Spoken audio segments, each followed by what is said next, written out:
Hello,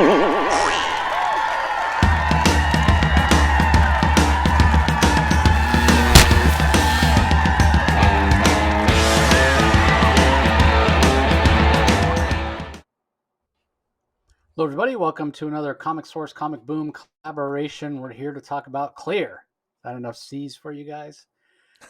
Clear number 3, which actually came out last week, but with the holidays and being super busy, 12 Days of Spawn, myths, and all that, Rocky and I haven't had a chance to review it until now, but we definitely wanted to because this book continues to be amazing.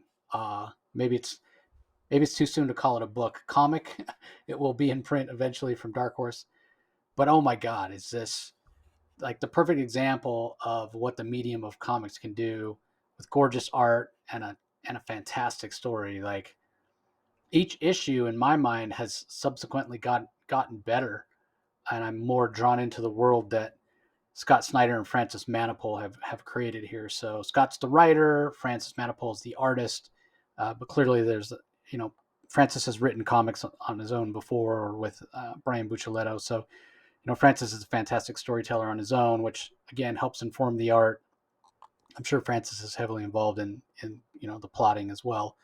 But this is two creators passionate about a project that they own, just crafting a fantastic story.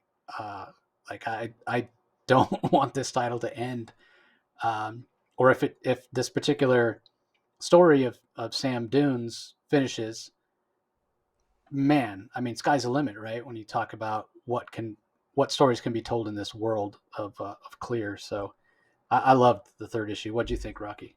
I think it's really good. We live in a day and age that whenever we review comic books, it's very cliche for me to say, and I've said it more than once, and you certainly have as well, about how a comic book is made for a Netflix movie or a Netflix series. But man, this one, because it deals with future technology and these veils, creating sort of like illusions for society, and how we can sort of create our own worlds where the virtual world becomes our reality, and that distinction between what's real and what isn't, and trying to escape reality versus at what point does technology become a negative, and in the midst of this is a very human story of a tragedy, of a murder, of basically almost like corporate espionage, and a very touching human story about loss of a child, and not the loss of a wife, and this detective Sam Dunes is wrapped up in all of it, and it's just, this really has all the elements of a really great story, a great movie, whatever the hell it is. It could be anything depending on what they do with it. But hey, let's just enjoy this for the comic book that it is. A very well written comic book. We're only 3 issues in. I'm not even sure how many issues is this. Do you know, Jace? Is it supposed to be? I thought that these books were typically going to be 4 issues, but I'm not 100% sure. I know the next wave is getting ready to start with Barnstormers and some other titles next month, I think. So yeah, I'm not really sure how many issues it's supposed to be, but I mean, based on the pacing and what happened here, I would think, and not that I don't doubt that Scott Snyder and Francis Manapul could satisfyingly wrap this up in one more issue, but I would be a little bit surprised because again, I think there's so much to dig into. I would think 2 or 3 more issues at least, but again, I'm not 100% sure. And the other aspect of it is, like I said, I'm sure Scott has other stories he can probably tell in this world. Scott and Francis both, um, but it's hard to say. I'm hearing different things about digital lately. It's maybe the numbers aren't as big as we thought they were, but maybe this is driving subscriptions. Does Comixology wait and see how well it sells, when it gets printed, and then decide on another volume? Like I don't know any of those logistics at all. It'll be something really great to talk with Scott about the next time he comes on. We're planning on having him back on next month in January, so we can talk about kind of the logistics and the analytics, and can Comixology, can Dark Horse tell how well this is selling? Because again, not to put too fine a point on it, but obviously they're not going to continue something that's not making them money. They are in the business of making money, or at least not losing money, right? Yeah. But yeah, like you said, Rocky, this I want this to go on for a long time. Yeah, and it's kind of, it's unfortunate because I would definitely pick this up at a comic shop. So if there is, like, we don't know the numbers, but if there is an unfortunate large difference between the digital versus physical sales, obviously this doesn't have physical sales, but it's unfortunate because this definitely deserves. I mean, this is a better written comic than I would easily say 90% of the comics I'm reading out there presently. It's that good. I mean, this is a must read every month for me. This is really good, and I'm glad that we're giving it some attention, and I'm hoping more people give it the attention it deserves. Yeah, and we know, and Scott has said many times on, he said it on our show, he said it in other interviews he's given. 100% of the Best Jacket projects, they're going to be in print. Some of them may not be in print right out, like Noctera, in print right from the start, right? These Yeah, Comixology originals, they're digital first, but all six of the Best Jacket projects that got announced that are Comixology first, they all will be in print eventually. Usually about 6 months after they're released in digital, they will get a print version.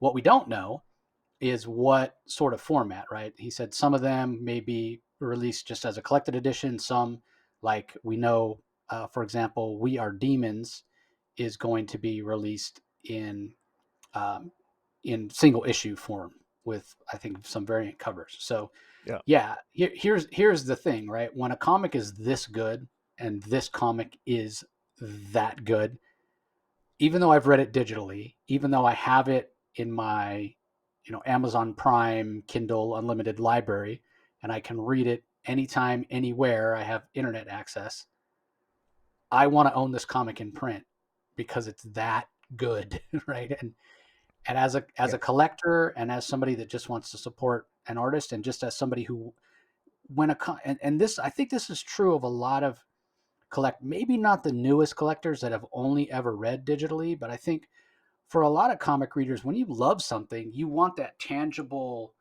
asset, right? You want that tangible comic to be able to hold in yeah, your hands. And I think this would be a fantastic trade.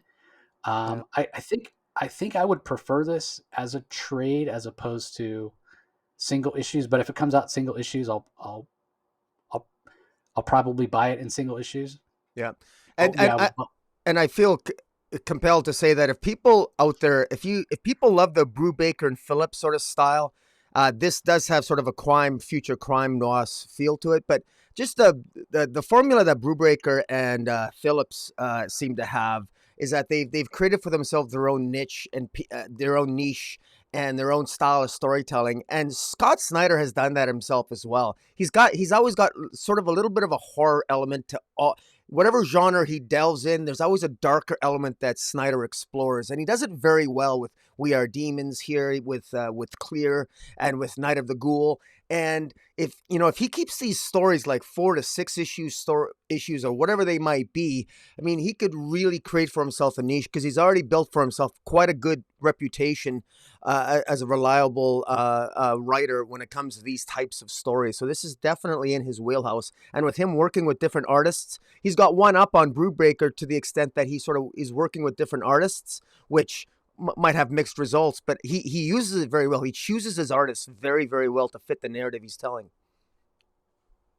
Yeah, and again, we'll have to wait and see what sort of format. But I agree with you. I know Scott's trying a lot of different things, and a lot of it has to do with, yeah, how do we grow the reader base? We know there's not spinner racks anymore. I mean, I certainly bought my first comic off a spinner rack, and you're not just going to walk into a convenience store and be able to peruse a spinner rack as a kid. It's not going to be at the near the checkout stand at your grocery store where it's sort of an impulse buy. So the digital space, I feel like, is the spinner rack, and it has its own sort of uh, drawbacks, certainly, but I think that we definitely need new readers, and so I saw some people complaining, oh, why is it only why is it only digital? Well, it's digital for now, but it'll definitely be coming out, as a print. Um, as a print comic at some point. So we'll have to wait and see how that all plays out. But um, Rocky, you mentioned the story here in Clear 3, starting with some tragedy, and you also mentioned the crime noir feel. We've talked about that in the previous two issues, where this detective Sam Dunes, this private investigator who's in this world of veils where technology is, which is so interesting. It's the whole sort of juxtaposition of technology supposed to making the world smaller and bringing us all closer together. And the pendulum has swung so far in the world of Clear that it's actually doing the opposite, and it's isolating people because they're using these veils to see the world the way they choose to see it. But that may be, if I don't see it the world the same way as the person next to me, we're experiencing two different realities. That's going to put a wall up between us. Um, so it's that mixture of tech, which is meta, because it certainly seems like social media and what have you drives walls between society these days with all the divisiveness and whatnot. Um, but the background story, the bones of the story being this crime noir, very much this gumshoe pulp story about a detective. And in the first issue, we even had the beautiful damsel in distress in his office and whatnot. So there's an aspect to crime noir of the main character being sort of this tragic figure, having some awful things happen to him in the past, and for the first time we're exposed to that, and how Sam Dunes has experienced that. And what's so interesting is the way he presents that to us. He talks about the fact that there's painful memories, right? And people don't want to deal with the pain and the bad memories in their life. And in those cases, that's when you might want to put the veil, right? With this skin that you put on the world to see it. And he talks about how the word veil comes from the Latin root velum, which means sail. And in a way, you're trying to sail away from your failures or the painful events of your past. And for him, he's been through so much pain and trauma in his life that he says, I don't want to get away from the hard times of my life or the pain in my life. He's like, give me those all day. He's like, what's harder to deal with is remembering the good times, being exposed to the good times, those memories in your life where you were at the pinnacle, you were at your happiest, everything was going your way, and you made promises to yourself that this was going to improve your life and make you a better person. And those are the things that he wants to get away from, right? And so when I'm reading this, I'm thinking, man, that is a really screwed up way to think, right? Like, you have so much pain in your Yeah, life and you yeah. think your life is so crappy that he wants to wallow in it, right? And again, it's a little cliche, it's a little stereotypical for a detective main character of a pulp story to want to wallow in that, but yet they're stereotypes for a reason, right? And it's the And pain, and part of the pain, the painful memories that he hangs on to is the loss of his son Baxter, which is what starts off the story. So I agree with you that it's kind of a dysfunctional way for Sam Dunes to think, it is, but yet is it any more screwed up than thinking the opposite and then escaping your life through using a veil, which is what the rest of the society does in in this universe where Clear takes place. So as much as Sam Dunes does have maybe sort of a twisted, almost debilitating, dysfunctional way of looking at it, he's clinging to his pain perhaps in an unhealthy manner. Is it any more unhealthy than trying to escape reality? Because the most of society in the world of Clear is escaping reality, even when reality might not be so bad. But they would rather create a fake reality than try to make their existing one the best that it can be. And there's a tragedy to it, both in terms of the character of Sam Dunes, but also the society at large. So it's very well done by Snyder, and it definitely is. It's kind of depressing in a way. So we'll have to. Curious to see how he's going to end this, Snyder. yeah, it's hugely depressing. And the thing about it is, you kind of wonder, okay, what is this guy doing, and why is he doing, like, he talks about, okay, well, I can't get away from the good times in my life. Like, that's what actually brings me pain. And you sort of understand it when you see the tragedy that's befallen him, right? Like, if you want to think back to losing a son, right? Do you want to think about the happy day that you thought that in the joyous time that it was when he was born, like the day of his birth, right? Or do you want to think about the day that he passed away, because you're stuck in that moment, you can't move past it. All you can think about is, what could I have done different? How could I have saved him? As opposed to looking back to that day he was born and thinking, well, what kind of person was I on that day? What a naive idiot I was on that day. You know what I mean? So, in a way, it's like I get where he's coming from, but when he's saying it's the happiest moments, even his happy moments are bringing him pain, right? And in a way, his happier moments bring him more pain because it's farther to fall.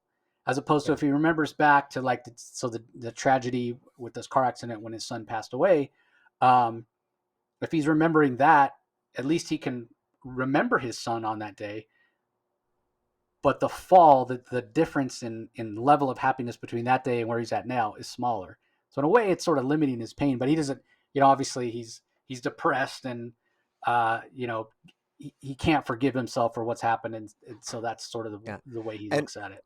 one of the narrative ways that Snyder masterfully uses that memory of the final moments with his son and with that car accident is that at the time of the accident, his wife Kendra and their son Baxter, they were helping Baxter with his homework, and Kendra, who was very good with tech, was creating a veil to sort of help Baxter with his homework, and it was the veil that caused the distraction that caused the car accident. And it was that it's not just that. I mean, you understand right away why the lead character had a falling out with his wife, and you know immediately why he hates the technology, because it's Yeah, related to the loss of his son, and it works so well. And then to top it off, there's something about that memory that might lead to the resolution. There's something about when his wife was murdered because of something she knew, because of some shared veil that she was working on, and she gives him this watch, and it's perhaps something planted in that memory of his final moments that perhaps is going to help him solve the central mystery of this. And it's so neatly wrapped up in that one moment of tragedy that not only defines the character of Detective Nunez, but might very well lead to the resolution of the central mystery. I think. Maybe I'm wrong, but so far, this seems like a very impressive, neat little story bundle here. yeah, it's a great point. Like you said, when you see the tragedy that befalls them, you can totally understand that Sam definitely blames the technology, and so it's no surprise that he doesn't want to use veils. So after that opening scene, which again, masterful storytelling from Scott Snyder here to explain how this happened, right? So we saw at the end of last issue where Snyder went to confront this group of refugees, the 1518, and they basically shot him, right? So as he's laying there dying, he has his life flash before his eyes, and that's basically the moment that he sees, the moment that his son died tragically. And he's not quite dead. He's looking at his watch. He's staring at his watch. Remember, his wife just gave him the watch, and the hands of the watch are always the same. He says these are the hands that will never disappear. And we see in a flashback, fantastic 9-panel grid page from Francis Manapul, sort of the fallout after his son had passed away, right? We see him with his badge, because remember, he used to be a cop, and he's drinking in a bar. Then we see him um, fighting with Kendra. On the next panel, we see him coming home, and on the counter is a divorce, some divorce papers, says dissolution of marriage. We see him punching out a superior in the next panel. We see him standing outside the police department, cardboard box in hand, rain falling. Clearly, he's lost his job. And then we see him uh, actually waking up from the moment when he thought had been killed by this 1518, and then him at the gravesite of his son, and he's talking to himself while he's experiencing these things, seeing these events flash before his eyes, and he's telling himself, "Hey, you're still breathing. Each of these was just a moment. You can handle it. You can pull yourself back up." And he actually wakes back up, and he's surprised. He's surprised. He starts lashing out at this group of 1518. He's like, how am I still alive? What did you do to me? And the leader of the group says, it's a veil we gave you, and it's called Awake, and it simulates your death, causing your brain to basically see its life, your life flash before his eyes. So basically, and Sam gets it right away. He's like, okay, so you made my life flash in front of my eyes so you could see who you were about to kill. Is that it? And the leader, his name's Hamlin. He goes, sort of. But you're a pretty tough guy, and you came out of it pretty fast. You're pretty tough, just like Kendra said you were. And Sam's surprised by that. He's like, wait, what? How do you know about her? What are you talking about? And so Hamlin goes on to describe how Kendra came to them, and so Sam thinks, well, you must have something to do with her murder, right? She works for the DOC, the Department of Connectivity. You guys are trying to work on shared veils and black market veils, and you're doing illegal stuff. So she must have come here in sort of her capacity of working with the DOC to try to shut you down. And Hamlin says, no, actually, she came wanting our expertise about shared veils. She wanted to share a veil that was big enough to loop in dozens of people, hundreds maybe, which is beyond even us. And Sam's like, wait, that's not even possible. But he does believe Hamlin. At first he doesn't, and then as Hamlin explains, he does seem to not necessarily understand, but at least believe Hamlin. And Hamlin says, look, I'm sorry for your loss. It seemed like Kendra was more dedicated to the idea of shared veils even than members of the 1518 are. But the fact of the matter is, it doesn't work. Like, she wanted me to set up a meet between her and someone called the Widow. We don't know who the Widow is. It's kind of intimated that the Widow may be the smartest, the leader of the 1518, somebody who has maybe a better understanding of this veil technology. But Hamlin's like, yeah, basically it can't be done because you would have to upload the shared veil to a server farm to host it. And those server farms are controlled by rich and powerful people. And it's not possible. You're not going to be able to get somebody like that who's in that position. They want to keep people down. They want to keep people oppressed and separated and isolated, right? And that's another thing that everybody seeing the world in their own unique veil does in its isolation, right? I talk about how the technology is isolating us even from somebody who's right next to you. You keep people separate, you keep them from rising up and overthrowing the people who are in power, right? So Yeah, it's a way for them to keep their power. and I love the way that he incorporates some real world issues and controversy about part of the dichotomy between the ultra rich and the poor. Like, it's only the rich that have the servers, that have the farmer servers, that are even capable of potentially massively sharing a massive shared veil. It's the rich and famous that control it. So the divisions in society are still there, So and it's very interesting that when he goes and when Detective Dunez goes and ultimately goes to this beautiful, he goes and visits the beautiful woman that visited him in the first issue, this Miss Matters, who is the wife of Mark Matters, who's this billionaire tech guy or whatever. He wants to question her, and it's very ironic that the rich and famous, she actually lives in a beautiful estate, and it's not an illusion. It's not a veil. It's actually real. She lives by a beautiful beach with a beautiful mountain and a beautiful resort, and it's all real. So the rich and the famous have the benefit of both getting the best of the real world and also the best control and access over the virtual world. And so you have those divisions in society as well in this world of Clear that play into the narrative in the background and really heighten this sort of the frustration and some of the resentment that Detective Nunes has when he confronts Miss Matters about what she might know about his wife's murder. So it's again, it's played really well here, and for only being 3 issues in, it's quite impressive with the world building that has taken place. Yeah, and again, you can't necessarily blame Dunes for sort of jumping to conclusions in a way. He knows that Matter's husband Mark owns many server farms, and again, he's one of these rich and powerful people who definitely would want to keep the lower classes divided, and it doesn't make sense to him. Rather, it makes sense to him in his head that she would be in on it, that she would know that something is going on, and she actually hired him just to keep tabs on him, and through him keep tabs on Kendra.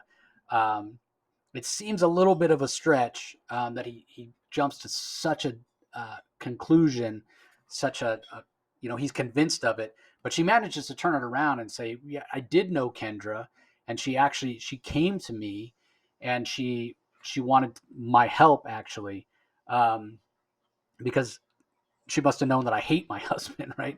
I hate him and all that he does. And so Kendra came to me and she wanted to know about uploading a black veil, something that was big and that it was shared. And Sam's like, what, how would you even do that? How would you keep it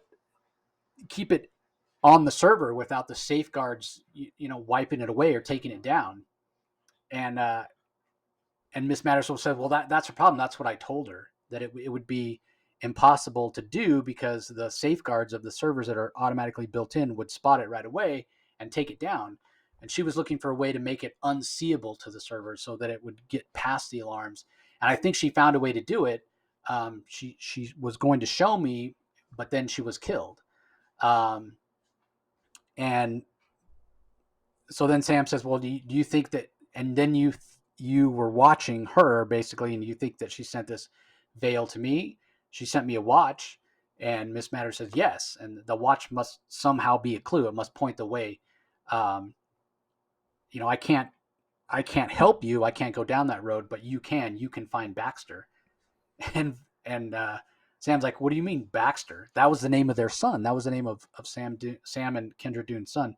So that's what she named the veil. The veil was named Baxter. But before they can talk anymore, her husband shows up, Mark Matters, and uh, and Sam leaves, and he's thinking about this, like, why would she name it Baxter? What does it mean?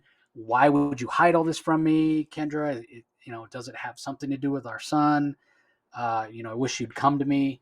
Um, and before he can really reach any conclusions, he takes the watch off, pulls over on his motorcycle, takes the watch off, and he opens the back, and he does see that there's a little circuit board in there, and that must be where this veil Baxter is hidden, hopefully with the ability to hide itself if uploaded to a server. But before he can do anything else, a car tries to run him off the road on his motorcycle, and even though he's like going top speed, he's unable to escape the car, and it sort of runs him off the road, knocks him off his bike, and he flips over the side of a cliff, and he's holding onto this road pylon, trying to keep from falling off. And he's talking to the guy who gets out of the car, walks up to him, and he says, "Who are you?"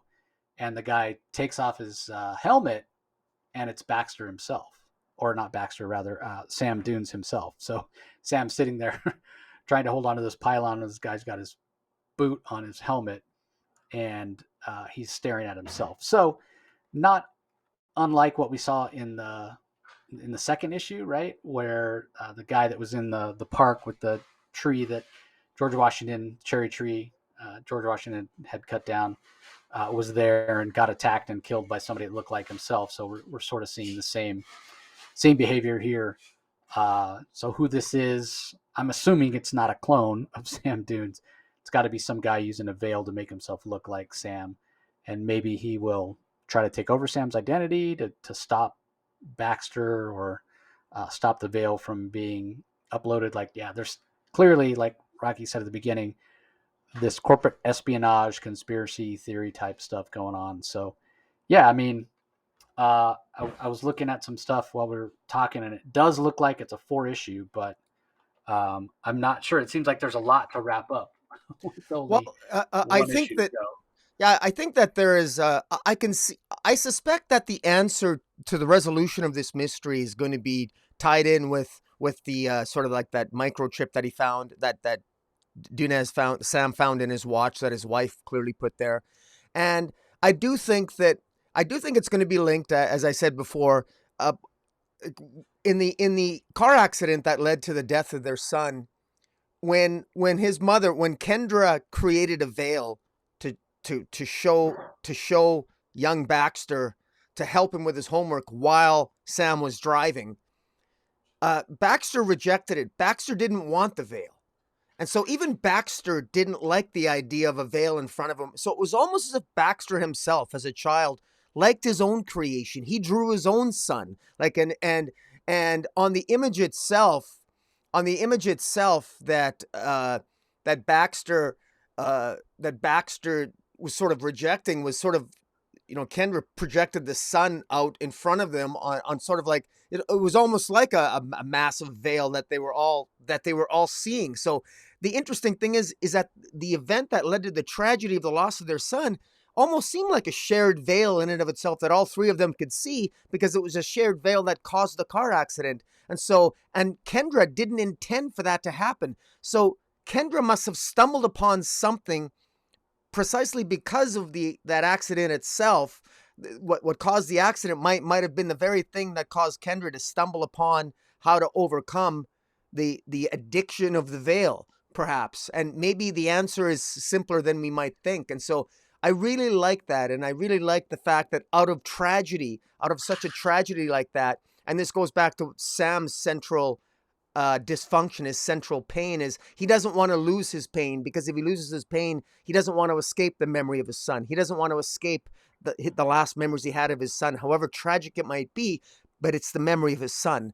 And it might be that very memory, that very incident, that maybe, it triggers a memory in Sam that will lead to victory at the end of issue 4, if this is in fact only a 4-issue series. So I mean, I don't mind short stories when they all wrap up nice and all the narrative pieces are in place, because the best mysteries are the ones that the seeds are planted in the narrative that you can figure it out yourself. And it looks like maybe that's where we're headed here with Snyder's story here. So far, I mean, I can't wait to see how this ends.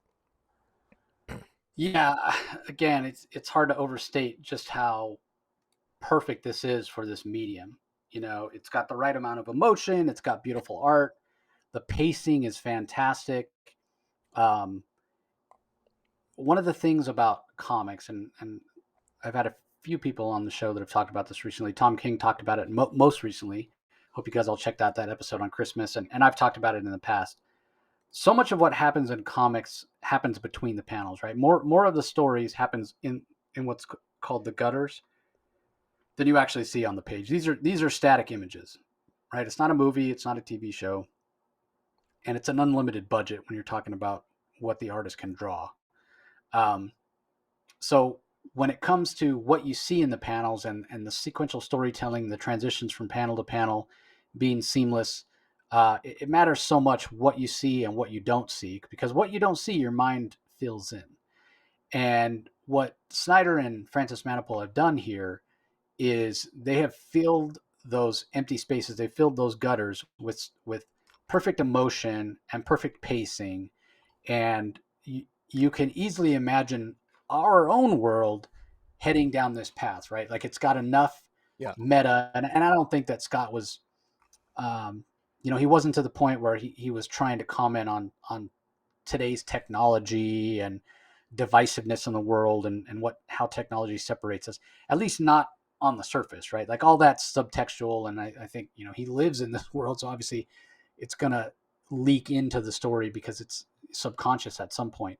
Um, but he probably intentionally did put some of it there, but not to the extent that it comes across on the page, because we all also bring our own life experiences to it, our own perception of the world, and how technology is starting to begin to divide us, even though it's supposed to make the world smaller and better and able to communicate much easier. And so it has that aspect to it, but the backbone of the story, like I said, the structure is this pulp crime noir detective story that has so much to do with emotion, that has so much to do with tragedy and the baggage that Sam Dunes carries around. And we finally get so much context brought to that aspect of the story in this issue by just from the first few pages. The first panel and the first page, Sam and Kendra getting married, and then her discovering she's pregnant, and then having their child, and then the tragedy of losing him in the car accident on the streets of San Francisco, which is just devastating. Any parent loses a child, that's devastating. And um, a lot of marriages aren't strong enough to survive that, right? And I as a parent, as a father, and somebody who's married, I can totally understand that. Like, my daughter looks so much like my wife. If I were to lose my daughter, like every time I looked at my wife, I would see my daughter's face because they, Yeah. and how do you how do you I hear live? ya. Yeah, we got similar lives in that respect. Yeah. Yeah, Same with I my don't daughter. know Yeah. that I don't know that I would want to look at my wife's face every day because I would see my daughter. That would be so hard. So, again, it's a masterful job by Francis Manapul giving us these images, uh, and especially the color, which helps set the tone of the story, which is a little morose this issue, as it should be, based on the fact that Dunes has undergone all this trauma, and the pacing and the scripting by Snyder's is fantastic. So I keep saying that every time we review one of these Best Jacket Comixology originals, I'm like, okay, that's my favorite one. And then I go and read another issue of another one. I'm like, that's my favorite one. So I don't know if that trend will continue, but and we haven't yet got we have Demons 3. I don't know if maybe Grey Capullo fell behind a little because that was the first one released, and we already got the first two issues of We Have Demons, but then we haven't gotten issue 3 of We Have Demons, but we already have issue 3 of Clear, and Rocky and I will be back to talk about Night of the Ghoul probably tomorrow for you guys. So um, I, I I don't know. This is my favorite, and I reserve the right to change my mind. And after we talk about Night of the Ghoul, maybe I'll say that's my favorite, or We Have Demons 3 might blow me away and creep up to the top. But I don't know. Well, Like right now, I don't see how a Best Jacket title for me tops Clear. I mean, this is yeah. just fantastic. And I'd be lying if I said this doesn't hit a little bit close to home, just on the just stark reality that every single day just the way my iPhone is set up, every single day at approximately 8:45 in the morning, my iPhone reminds me how many hours I spent on social media the day before, and I usually average between 5.5 to 7 hours a day between, and I work and then I come home. I often watch TV on my iPhone, not necessarily on my uh, on my TV, and I sometimes work 8 to 10 hour days, and I'm thinking, good Lord. Now sometimes my phone is on at work, but anyways, my point being is that I don't necessarily need to live a different reality uh, if I'm on my iPhone all the time, whether it's a virtual reality I mean, does it really matter? I mean, it does make me realize, good Lord, maybe I need to, uh, anyways, it's kind of a wake up call. We all know the dangers of well, actually we don't. It's an open question. Different people have different theories about the consequences of spending too much line online, and maybe I'm doing YouTube videos too damn much. Maybe I should go spend some more time with the wife. Who knows? But but it does. This opens up questions that we should all maybe take a harder look at the way that we approach social media in general. And this is such a perfect title for this series, Clear. I mean, some things aren't so clear, and that there's an irony in the title that you can interpret it multiple different ways. I'm huge on metaphor. I love comics that make you think. And even if I don't like a comic, if it makes me think, I think it's done its job because that's what it's supposed to do. This is a comic that, well, number one, I do love it, and two, it makes me think. So and it's beautifully told, beautifully illustrated. So it's got the trifecta right there. So I'm looking forward to see how this ends. Yeah, I agree. And uh, while I'm very much looking forward to the end of the story of Sam Dunes, I hope we get more. Again, I mean this concept that Scott and Francis have created lends itself to a myriad of stories. So I hope we get plenty more. So we hope you guys all enjoyed the interview. Definitely go or review, I should say. Definitely go check out Clear. Just a reminder, there's 3 different ways you can get it. You can go to Amazon, do a search for Clear Comixology number 3, and buy the individual issues. But that is going to be the most expensive.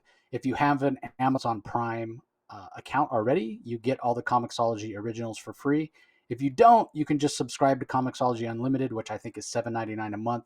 So for $2 more than a single issue of Clear, you get all the Comixology originals, plus you get the Comixology Unlimited library, which is something like 40,000 books from Marvel, DC, Image, Independent, all kinds of stuff. If you have the Amazon Prime, you just get the Comixology originals. So whichever way works best for you, there's links in the show notes that you can go and find ways to check it out.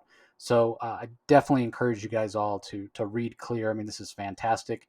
And if you're just somebody who absolutely hates digital comics and only likes reading comics that you physically are holding in your hands, don't worry. This is coming later in 2022 in print from Dark Horse Comics. So we appreciate you guys joining us for the review. As always, if you're listening to us on the audio only, be sure you head over to YouTube, do a search for Comic Space Boom ! That's Rocky's channel. Give this video a like. Make sure you subscribe to the channel, ring that notification bell so you know whenever new content comes out.